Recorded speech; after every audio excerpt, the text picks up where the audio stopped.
এখনকার প্রজন্ম স্বামী স্ত্রীর মধ্যে কোনো বোঝাপড়া নাই, ভালোবাসা নাই, সম্প্রীতি নাই। এর অন্যতম একটা কারণ হলো বিবাহের আগেই হারাম সম্পর্কে জড়িয়ে পড়ে।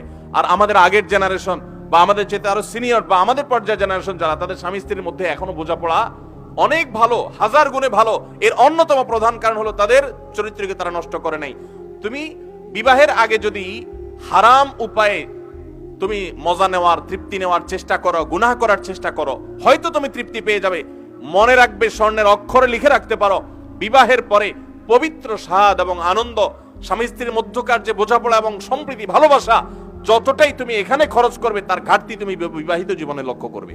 অতএব তোমার নিজের জীবনকে ধ্বংস থেকে বাঁচানোর জন্য চরিত্রকে নষ্ট করবে না, অপেক্ষা করবে বৈধ সময়ের জন্য।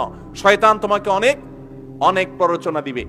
যুবক হিসাবে আমি তোমাকে বলতে চাই, সূরা কাহফটা বুঝে পড়ার চেষ্টা করবে, সূরা ইউসুফটা বুঝে পড়ার চেষ্টা করবে। ইউসুফ আলাইহিস সালামকে অন্যায়ের প্রতি আহ্বান করেছিল জুলাইখা, কিভাবে তার চরিত্রকে তিনি হেফাজত করেছেন সেটা পড়বে এবং অনুপ্রাণিত হবে। কোন হারাম অফার পেয়ে তুমি সেখানে কাজ হয়ে গেলা, এটা তো কোনো একজন শক্ত সবল সাহসী যুবকের কাজ হতে পারে না, এটা দুর্বল যুবকের কাজ। দুর্বল যুবক সে যেখানে সেখানে কাজ হয়ে যায়। তোমার মেরুদণ্ড যদি সোজা থাকে, তোমার ঈমান যদি শক্ত থাকে, তোমার ভিত্তি যদি মজবুত থাকে, তোমার ঈমান যদি স্ট্রং থাকে, তুমি যদি সাহসী হয়ে থাকো প্রকৃত অর্থে, তাহলে প্রকৃত বীরত্ব হলো তোমার অন্যায়ের পথে যাওয়ার সুযোগ থাকা সত্ত্বেও তুমি যাবে না, ঠায় দাঁড়িয়ে থাকবে সত্যের উপরে।